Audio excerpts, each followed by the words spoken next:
That's right. This is No Soundbites Allowed, and with your host, Michael Voss, and we have some breaking news that is coming out. It is an ongoing story that you're going to be hearing about very soon. Hello, I am with you. This is Michael Voss, Dragon of the Southern Tier.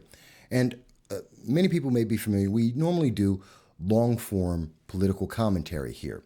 But we have a story, and from time to time we deal with hard news stories. From time to time we do interviews with various guests.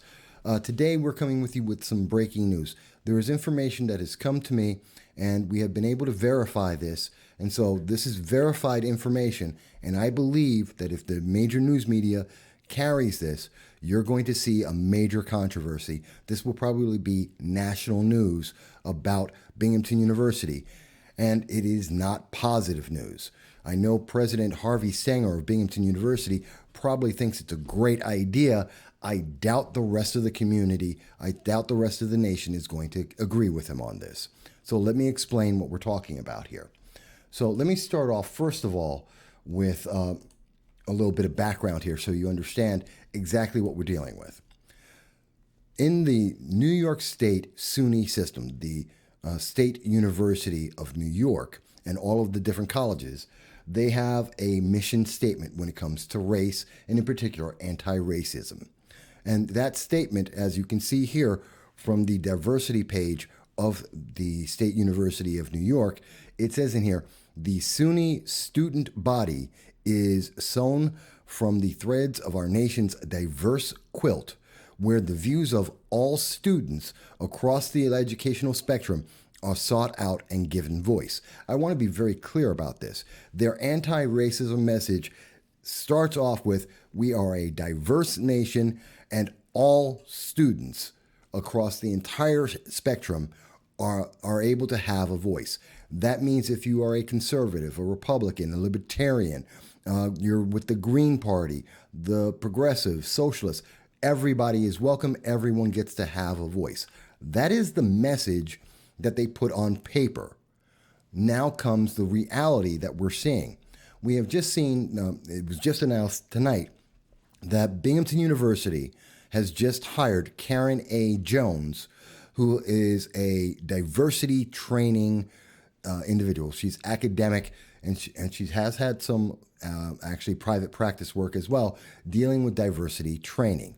Bully for her, she's been doing it for 30 years. And she was hired by Binghamton University. Binghamton University is one of the first of all of the colleges in the nation, and definitely in New York, to actually have a chief diversity officer. Someone who is there to make sure that everyone understands what diversity is. This is important, okay?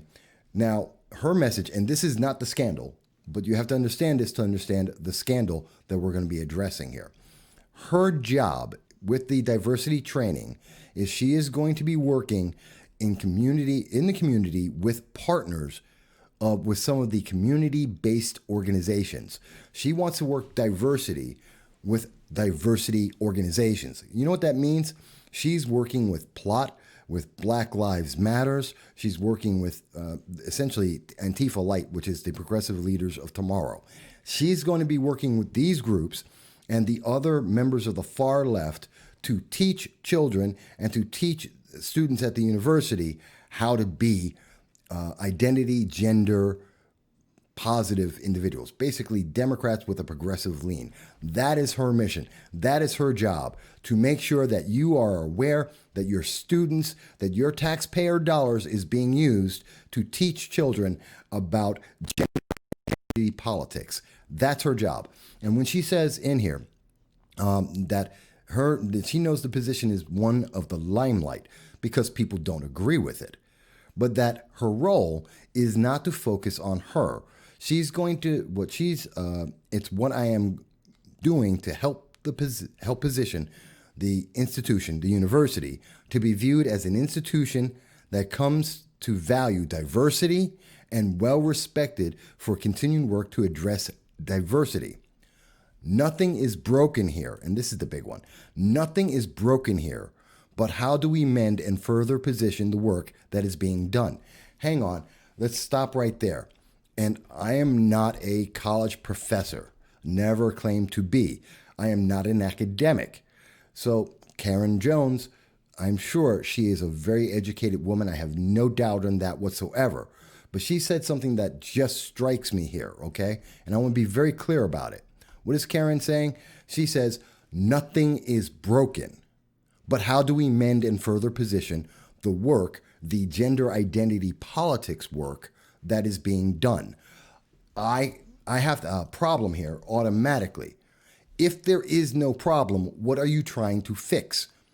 If the Binghamton University is a diverse university, if its student body and its teachers are already diverse and they already work together, then why do you have to teach them about identity, gender politics? Why are we as taxpayers for a state university spending money to have someone teach our kids how to be more of a Democrat, a progressive?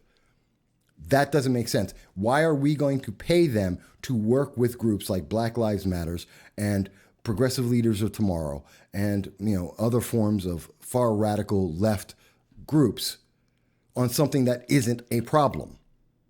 I really have an issue with this, and this is really a problem for me. It really is. Okay?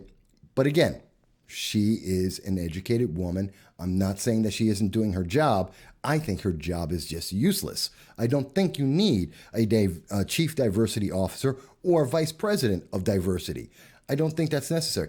People, if you allow people to just live and deal with each other and allow them to have the First Amendment right to be able to speak to each other without people losing their minds, without everyone, every time they say something that someone doesn't like, saying it's a microaggression or saying that it's racist or sexist. If you're not screaming that at every turn, guess what? People get along and they learn how to deal with other people. That just happens. That's been human nature.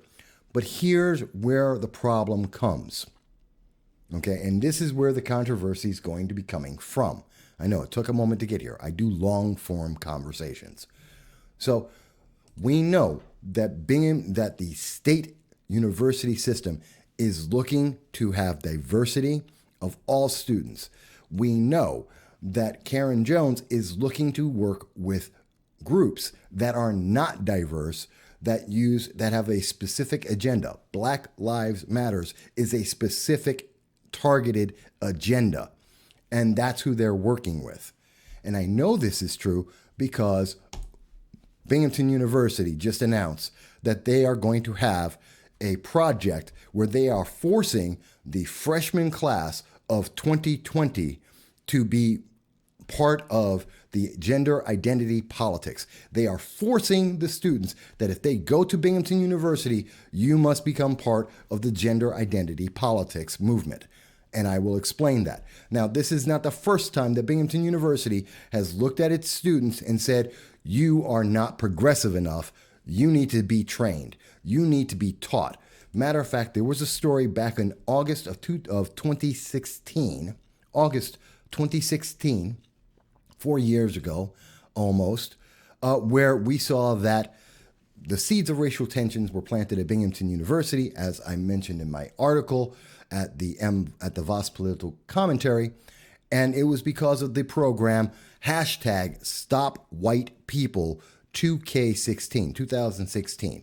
That's right. They had a course at Binghamton University to promote diversity, where the RAs, the student body, were being taught how to be racially diverse. The gender identity PC movement. And in there, they're talking about how they have to teach people who are uneducated students, and they have to teach them that even though they may think they have a good argument about what race relations are, they have to understand that white people are a problem and that they have to educate them about how much a problem white people are in dealing with students of other people of color, black students in particular. That is something that made national news back in 2016. It's only getting worse. And this is the statement from Binghamton University on the 26th, after this had already gone national, at the time that it was going national, and they were talking about they confirmed that this was a program that they had as a course and they were teaching them, and that people were rightly saying this is a racist doctrine. Because it's, what if someone was trying to give a class on stop Muslims or stop blacks? You can say stop white people, and it is outright racism. It is. But Binghamton University, under the president, Harvey Stanger, believes in a progressive idea and wants to churn out more and more progressives for the movement. And that is a problem. And I talked about it when we were talking about back in January of this year, 2020, when we were talking about who in Congress defends the students and the First Amendment. Because it isn't Anthony Brindisi who came to the aid of students. No, it was actually Congressman Tom Reed who came to the aid of students to help them out, because Harvey Stanger was beating up, or essentially beating up, on these students, conservative students at Binghamton University, because he doesn't agree with their political identity. And we've even gotten and talked to Assemblyman Doug Smith, who's already been very active in trying to promote the fact that there is going to be, that he's trying to make sure that the First Amendment is alive and well in our nation. Okay? This is a problem. I'm telling you, this is a major problem. And we're going to address that really quickly. So here it is. I know, 10 minutes in, and I'm finally getting to what is going to be the big deal. Here it is. Binghamton University has used taxpayer dollars to go out and to send every freshman that is coming to Binghamton University a book. And that book happens to be Just Mercy, a story of justice and redemption by Brian Stevenson. And they have also required that students watch 13th, a documentary by director Ava DuVernay. Now, let's understand this very clearly. They want to historicize and humanize the issues of mass incarceration and racial discrimination. That's what they're looking to do. That's what Binghamton University wants to do to the new student body coming in. They want to historicize and humanize the issues of mass incarceration and racial discrimination. Now, you may be like me saying, wait a minute, why are you using my tax dollars to indoctrinate students into an identity gender politics and to turn out Democrats? That's not what the university is for. Politics is not what the university is for. It's for teaching, it is for learning, it is for higher thought. And by the way, if you're like me, you may have said, historicize, is that a word? Actually, it is. It means to treat or represent as historical. In other words, you are creating your own history. Binghamton University wants to create its own history about and wants you to have empathy for their view on mass incarceration and racial discrimination. That's not their job, except it is the job of Karen Jones. Because even though nothing is broken, they're going to fix it anyway. And their way of fixing it anyway, in the wake of COVID-19 and the death of George Floyd, is to bring racial equality to Binghamton University. That is wrong. That is so very, very wrong. Now, mind you, Just Mercy is an anti-justice. It's anti-establishment. It's anti-government and law enforcement as it exists right now. Yes, the gentleman that it's about unfortunately, was wrongly convicted.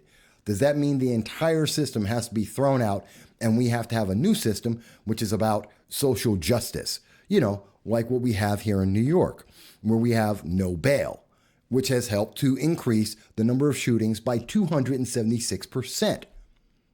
There's a good idea.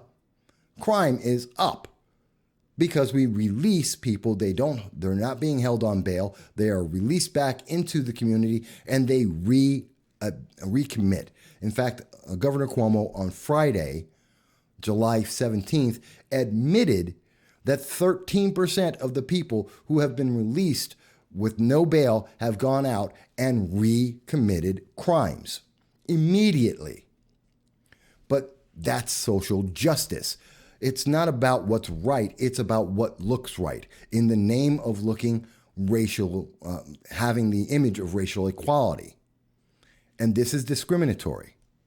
It's no different than the racial equality that Binghamton University did in 2016 when they had the hashtag Stop White People 2016. That idea, which is racially bigoted.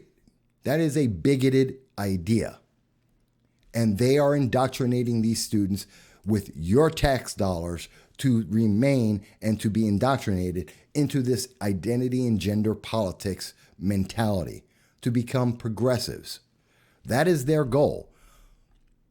I believe they said it in here. The Bearcat perspective embraces,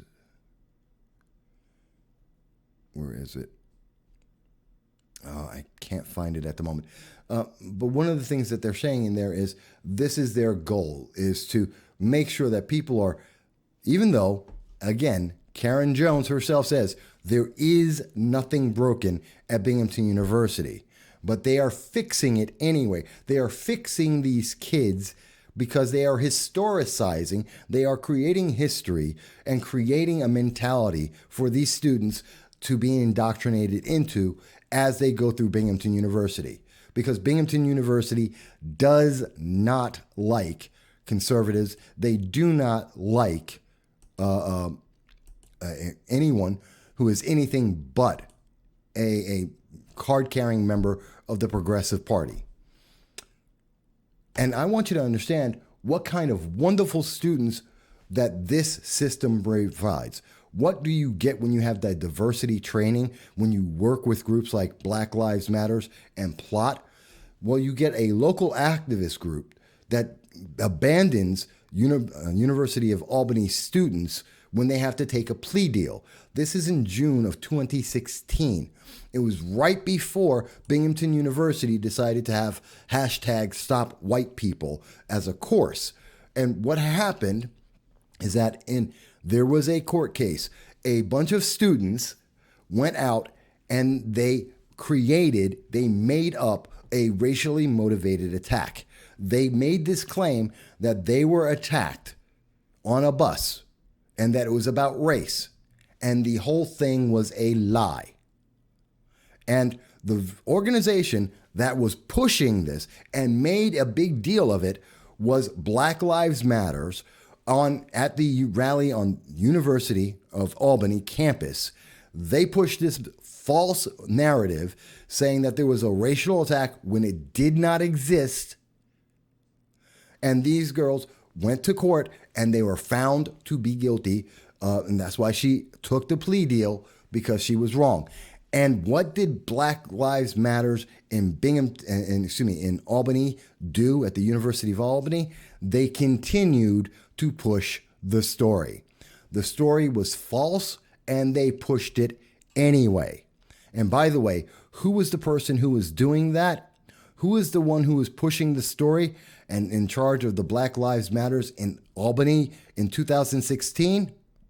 The co-founder was Masai Andrews. Now, if that name sounds familiar, Masai Andrews is one of the co-leaders of Progressive Leaders of Tomorrow in Binghamton, New York. He has already been arrested for usurping and taking over a Columbus Day parade in 2019 and intimidating children. And he is also the individual who's come out and made racial slurs and attacks on me personally. That's who comes out of the system. When we hear them talking about fixing students who are not broken, when we hear them talking about how they're going to historicize and humanize the issues of mass incarceration and racial discrimination, we're talking about turning the student body into Masai Andrews, where they will push a fake, false narrative of a race crime that did not exist, that did not happen, and use it for their political gain. That is my impression of that. That is my understanding of that. And we see that this is going everywhere. I mean, even in Seattle right now, they're talking about the same kind of people who go through this very same diversity training are the same people who then go into Seattle and are claiming and demanding that 500 and almost 600 officers need to be fired, but they can't be black officers. They can only be white officers, which is actually racist. And in fact, the Seattle Police Chief, Carmen Best, has already stated that it is insane. It is racial discrimination to fire only white officers instead of firing officers in general. If they have to lay off officers, you cannot choose them by race. That is the definition of racial discrimination. And G, what is it also? It is part of the identity gender politics that white people are evil, just like they said at Binghamton University when they said that we have to stop white people. This is horrible. We need to call this out, folks. You need to be aware of this. This is your tax dollars that are being used. This is your money. Your money is being used to indoctrinate the next generation of students, to teach them how to hate being white and to discriminate against white people. And I disagree with that. I'm black. I disagree with it because if today they are against white people, tomorrow they're against blacks, the day after that they're after Hispanics, or they'll be after Jews, or they'll be after gays. If you stand up for discrimination based on someone's race or gender or skin color, I don't care if it's today it's because they're white. Tomorrow it's going to be another group and another group, and that's how we get some of the worst events that have ever happened in human history, because of that same mentality. If you dehumanize any group of people, you can dehumanize them all. That is what Binghamton University, in my opinion, is putting out there. And I believe that the news media is going to catch this, at least parts of it, and they are going to emphasize this, and you're going to hear more about this story. This is racism. Binghamton University is trying to install and insert an indoctrination of racism in its freshman class. And in my opinion, that is the worst thing they could possibly do. We need to fight against this.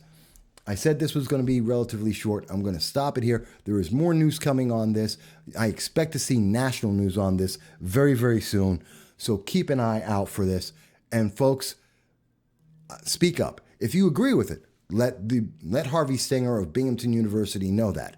But if you disagree with that, if you think that this is just as short-sighted and wrong-sided as hashtag Stop White People in 2016, then you need to let them know that. And you should definitely get in touch with Assemblyman Doug Smith of New York.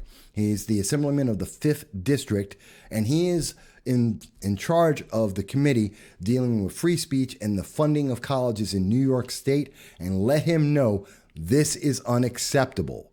This is not what we need. We don't need people trying to fix a system that is not broken, to fix students who are not broken, and to indoctrinate them into a mindset, a political ideology, because the president of the college likes that ideology. It's wrong. This should not be happening. And I feel bad for I feel bad for the students because not all of them are progressives. Maybe some of them are Democrats or libertarians or conservatives or Republicans, and they deserve the right to be treated fairly. Remember, that's what New York State's supposed to be about. It is about the diverse quilt that is our student body, and that they all have a voice. And that means you don't shove identity gender politics down their throat and make them part of that movement, even if they don't want to be. I'm sorry, I disagree with this. This is not what taxes are for. That's not what it is to educate someone in a college. That's an indoctrination. That's my point of view. You may disagree. Please let me know. If you do, call 607-242-1582. You can leave a text or you can reach us at No Soundbites Allowed on Facebook, on YouTube, at the Voss Political Commentary on Facebook, and share your thoughts. It's going to get interesting, folks. I will be following up on this story. I'll talk to you again very soon. Thank you.